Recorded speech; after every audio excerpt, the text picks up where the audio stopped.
Iran wants to make a deal because they have no military left, essentially, and they want to make a deal, but I'm not satisfied. There's tremendous discord. They're having a tremendous problem getting along with each other in Iran. The leadership is very disjointed. It's got 2 to 3 groups, maybe 4, and it's a very disjointed leadership. And with that being said, they all want to make a deal, but they're all messed up. They get close, and then a new group of people come in. They don't know who their leaders are. They have no idea who their leaders are. Just a string of falsehoods from Donald Trump. Just a bunch of, basically, I don't know how else to call it, just a bunch of BS. As he spoke, this was either Friday or Saturday, sometime over the weekend. Really not much has happened or changed in the Iran war. I'm Borzu Deragahi. This is my podcast, a short edition of it, this Monday, May 4th, 2026.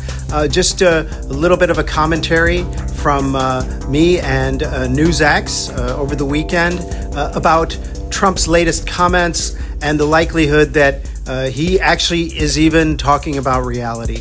Listen in. They're very confused, and that's because of the success we've had militarily.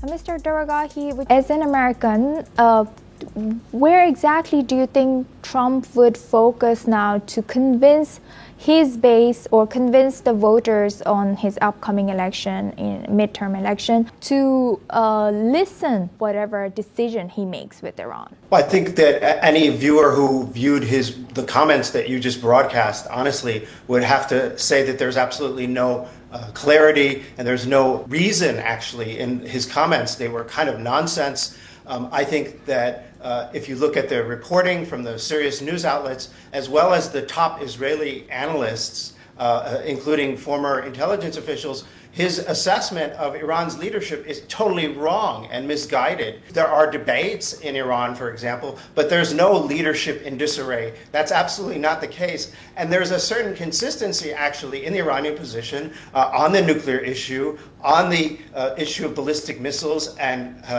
proxies, which they have completely refused to discuss even. But on the nuclear issue, their position is clear. If you allow Iran to have a little bit of enrichment capacity, then we can make a deal. If you don't, then there is no deal possible. And I don't understand why he says that the leadership is in disarray. They basically have been speaking pretty clearly, if stubbornly, about what they want.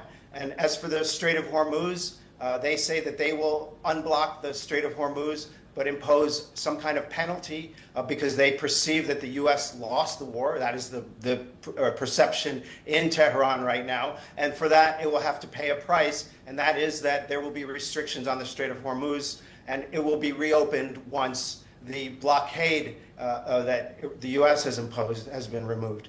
Honestly, it seems like either the U.S. Administration is getting really bad or twisted advice, or Trump is just simply not telling the truth, as he has been wont to do for a long time. And his idea of a deal is, I think that this is a man without any principles or real ideas, really. Let's be honest.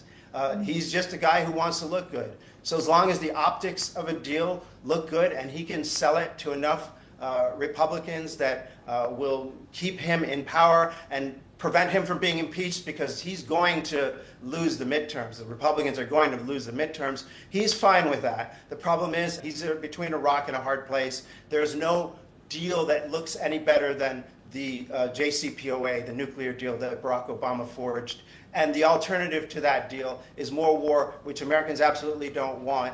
Iran doesn't have a nuclear weapons program officially, and it doesn't have nuclear weapons. They have had a latent nuclear weapons program, according to theorists. They've been trying to get the nuclear weapons capability, but they don't have the capability yet. It's funny and kind of interesting because I would say that before this conflict, most Iranians, including those in the middle class, those fancy yuppie people you see in the north of Tehran, were very much against Iran's involvement in Lebanon, its support for Hamas, its support for the Houthis. One of the slogans was in protest was neither Gaza nor Lebanon, my soul for Iran. And now what has happened is because of the black eye, in a way, that Hezbollah is perceived to have given Israel in southern Lebanon, the barrages of rockets that they fired during this conflict, you see some people changing their minds, actually, and saying that, actually, maybe the IRGC, maybe the Revolutionary Guard got it kind of right. Maybe we actually do need these proxies as a deterrent force. And that is, I think, one of the consequences and negative consequences of the US-Israeli attack. Now, Iran, if it wasn't going for a nuclear weapon, if it was only going for a nuclear deterrent, you're going to see Iran pushing for a nuclear weapon now. And I think that is going to be the same case with the proxies. If they were hesitant about using those proxies, now they're going to start investing in those proxies in Iraq, in Yemen, in Lebanon, in Hezbollah, as well as possibly in the Palestinian territories. Thank you so much for listening. This is the Badlands Podcast. You can find me at borzu.substack.com. That's BORZOU.